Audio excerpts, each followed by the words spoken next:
10 steps to planting an apple tree. You got this, friends. And before we dig in and actually plant the tree, just be sure that you've dug into our core questions blog and gotten a soil test. Makes all the difference. And yes, so dive into those resources first and foremost, and then I'll see you back here in a moment. Here we go. So here are the 10 steps. I'll read them off like the lovely litany they are, and then we'll dig into each individual one together.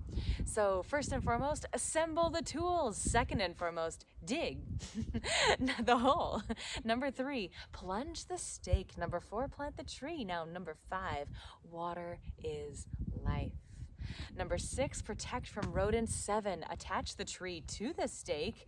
Number 8, build your tree ring with your mulch and your compost.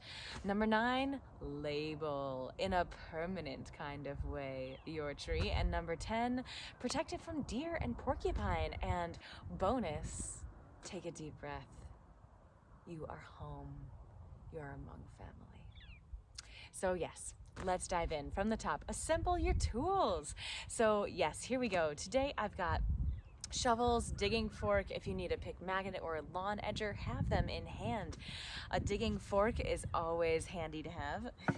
In fact, that's a shovel, Petra. In fact, this is a digging fork on hand. And if you have clippers, wonderful. You've got your conduit, however you're staking your tree. Make sure you have your tree. If you've got a wheelbarrow, however you're bringing your compost and your wood chips, make sure that they are here. You've got all of your tools assembled. And make sure that you've got your water dialed in to go in right away, as well as your fencing plan. And then friends, honestly, that's like on the list, friends. I think this is the first time I've ever planted a tree by myself, to be honest, to make this video. So yes, you can certainly plant a tree by yourself.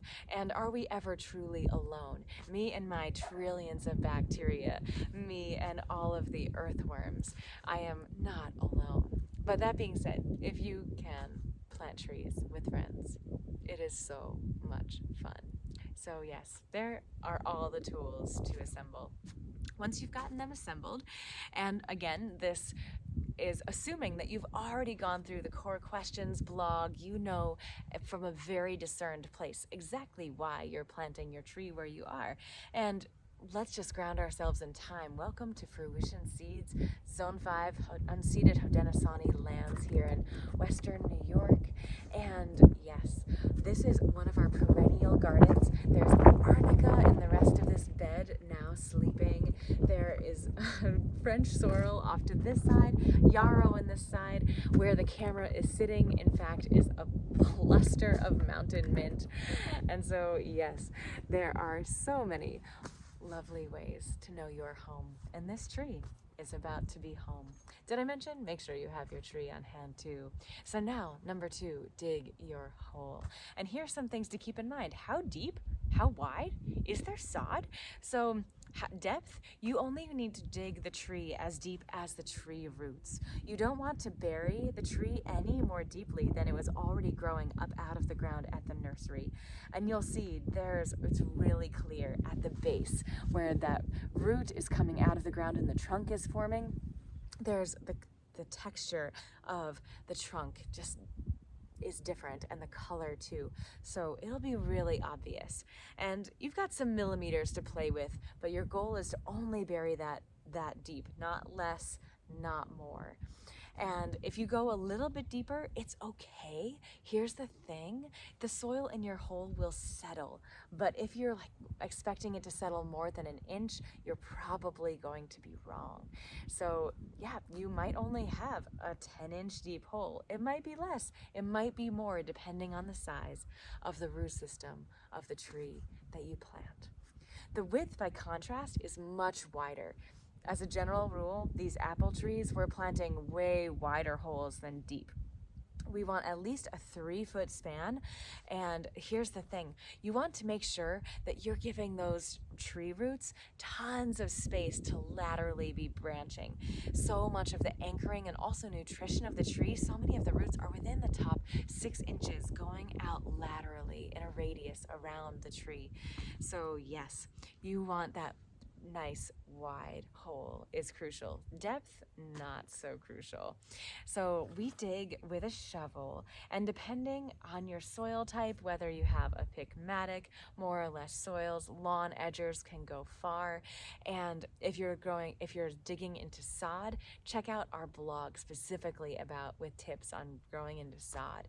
So yes, here we have a beautifully mulched area that we've been prepping for the tree, and I've just dug this lovely hole. And keep in mind that I've placed all the soil in one place. It can be tempting to like, oh, shovel here, shovel there. I find keeping it in one place is just an easy way to make it that much easier for it all to return to the hole, because we're totally returning the same soil to the hole. We're not adding additional soil, like nicer soil, because we want the tree, if you have nicer soil just here in the hole, the tree is going to resist growing roots and expanding beyond that hole. So you can unintentionally create a root-bound tree by backfilling your hole with too high quality of soil.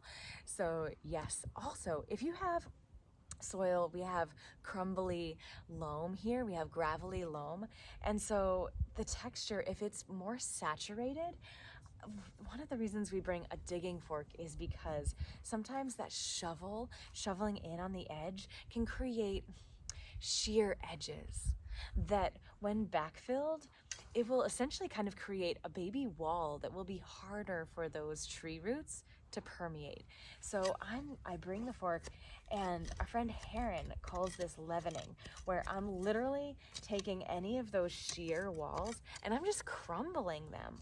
I'm crumbling them so that there's more surface area, and just loosening it overall so that all of those lateral roots that are going to be growing have that much more freedom to move about the cabin, if you will. And other things to keep in mind. Remove the rocks. If there's huge boulders, we move them. But honestly, we put the rest back in. If you have really, really rocky soil, you might leave some out. And honestly, this seems to be a point of just divergence among our friends and mentors. Some people remove more rocks than others, and we tend to just put it all back in because we think it's all part of the family. But you do you. And the final note on this digging the hole business, we like to make sure that there's a little mountain right in the middle, a molehill really. And that's because we want to be sure when we plant the tree that that tree will have very little air pockets immediately underneath it.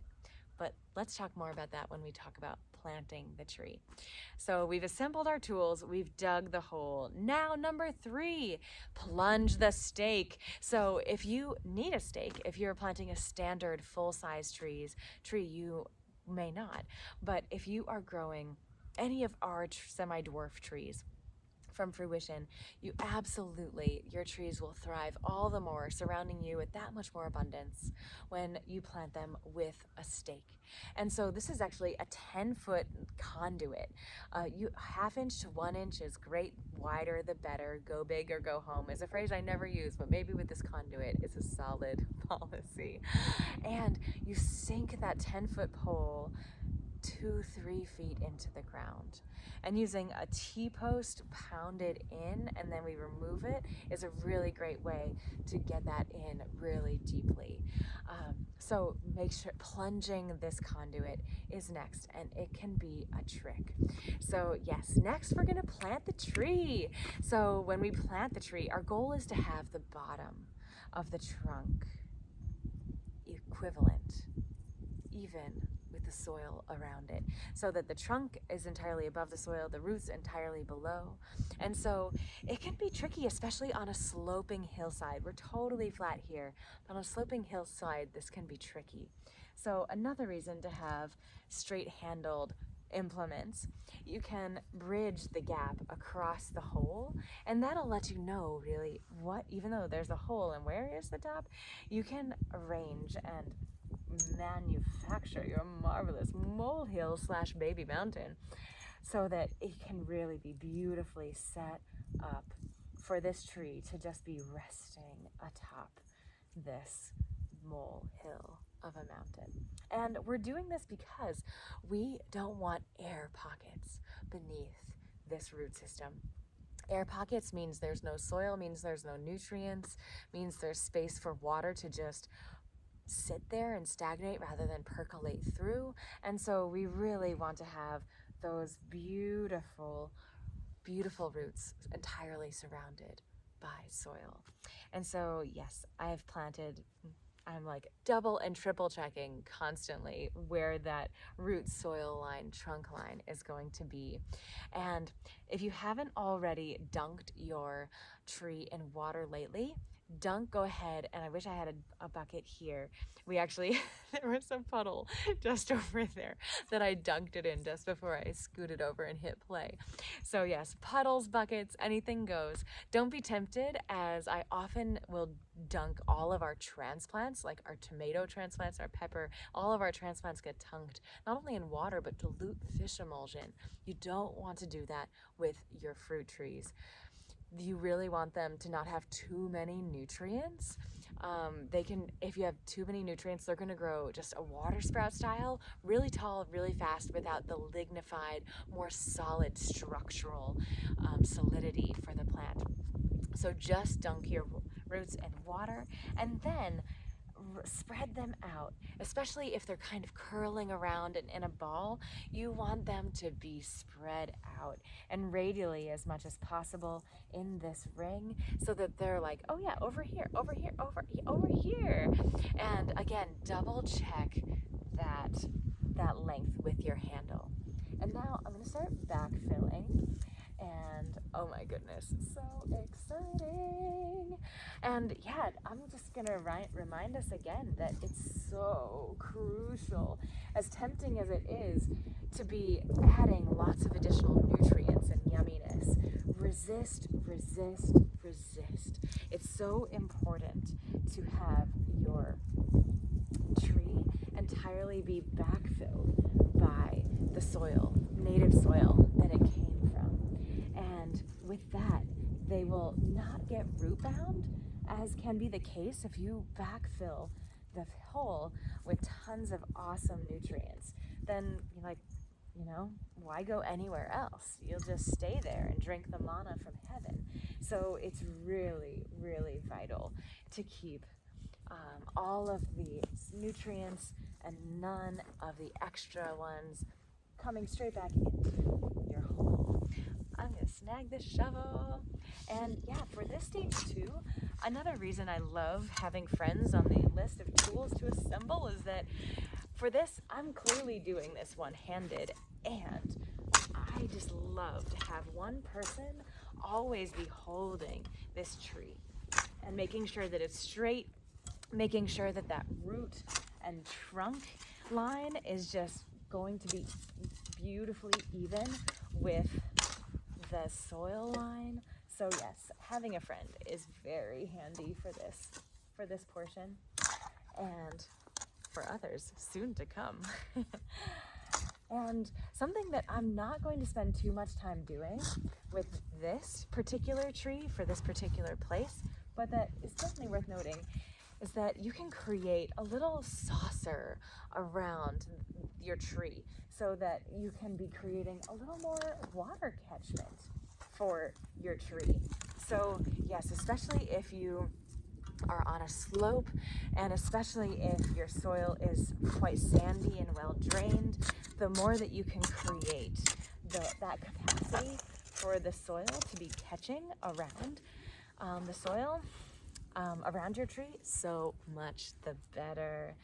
So there you have it, friends. Welcome home. So glad you're here. There's a little bit of grass, and I'm just going to toss that over into the grassy lane. And yeah, and here I'm just going to gently tamp the soil down So that is going to reduce the the air pockets, so that all of those roots can be fully surrounded by soil. I'm triple checking my tree line, and know that this soil will settle. And so, yes, you can have it a little higher than you'd love. You can be confident that probably about an inch of the soil will settle in. And now we're ready for Water is Life. So yes, actually, let's back up because, we can also band it after the rodent. Let's do that. So you can stake your tree to connect your tree to your stake now, but if you're applying this rodent guard very soon as we are, let's wait for that moment to attach the tree to the stake. So now let's water the tree in. And I confess, it was just raining. It's not now, and there's a 100% chance of rain this afternoon. So I am not going to water the tree in at this moment. If it doesn't rain today as expected, here's the thing, and I wouldn't recommend you doing what I'm choosing to do in this moment. Watering your tree in is crucial. Water is life. And here's the thing, you've got buckets, you've got hoses, drip irrigation. Let's talk some pros and cons. And your goal with simply just establishing your tree, planting your tree, is to just drip if you have a hose, not like spraying, that intense spray, but dripping water for perhaps a half hour. You want to saturate the soil fully. If you're with a 5-gallon bucket, pour it slowly on so it can really seep in and not spill over off to the sides. And then you want, if that soil is still, if it looks like it can take another bucket, add another bucket's worth, so crucially. So yes, water is life, and you want to water your tree daily until your first significant rainfall. And again, I'm kind of going out on a limb here. The soil is quite saturated and it's about to rain again. These clouds are quite ominous. So yes, I'm just gonna go on that. But it's crucial to be daily watering your tree until that first soaking rain that you get, and this first establishing year. If there is at any time any kind of drought, it's vital that you be watering that tree daily, soaking to that saturation point daily. So next, let's protect from rodents. So mice and voles love to munch the sweet, nutritious cambium, that outermost trunk. And so there's these handy dandy rodent guards. And also, I can't wait to show you another trick, another way that we've learned to create your own rodent guards, because you can buy them. They're cheap, but you can also make your own. They're a little less cheap, but they last longer. So yes, and I love, it's kind of like a Christmas ribbon wrapping around, and I want to make sure that it's nice and snug down at the base, because here's the thing, a mouse probably isn't going to get up this high until winter, when in the snow, that subnivean environment, they can absolutely get up this, if the snow is this high, they'll be this high. So yes, this is why mouse guards and vole guards are so tall. And so yeah, you can purchase some, you can make your own. And now you want to attach the tree to the stake. Oh my goodness. So here, let's dive in. You've got lots of options. Here's two main ones. You can make your own little ties. You can purchase your ties. And rubber bands, classic rubber bands, are going to be disintegrating in no time. They're not UV resistant, and they'll just get dry and cracked. But take a look at these. Can you see on the end there's this interesting little kind of hammerhead shark situation? So they're really inexpensive and awesome, specifically made for orcharding. And I am going to put 3 ties on this tree, one at the base, one toward like 6 inches below the top, and one in the middle of those 2.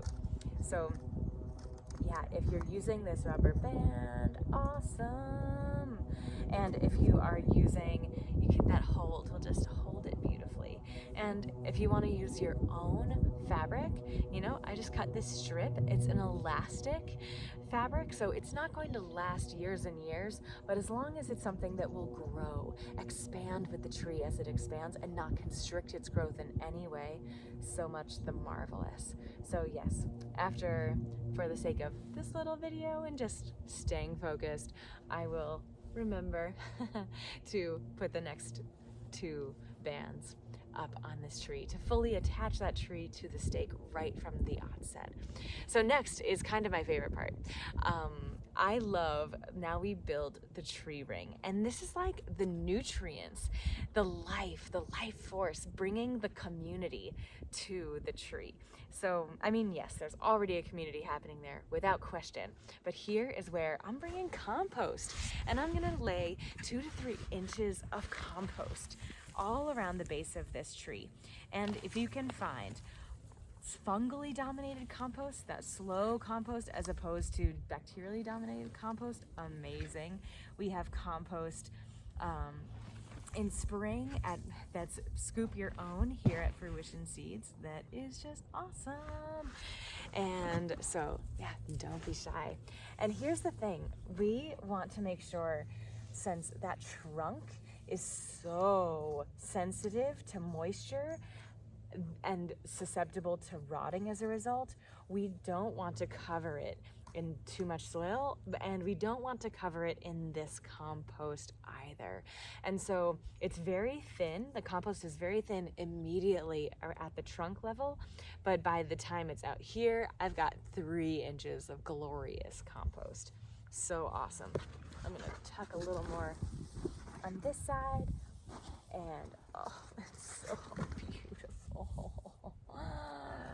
So next we get our mulch, and the mulch I have here, and this I want to put 4 to 6 inches on, and again in that same orientation where I am resisting putting too much immediately in the center, so that I am not surrounding that trunk with excess moisture, making it susceptible to rot, but I am going to layer it on the outer edges of the ring.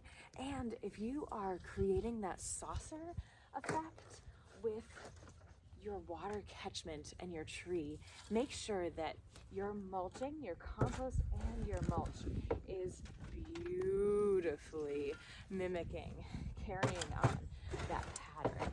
So little keys to keep in mind.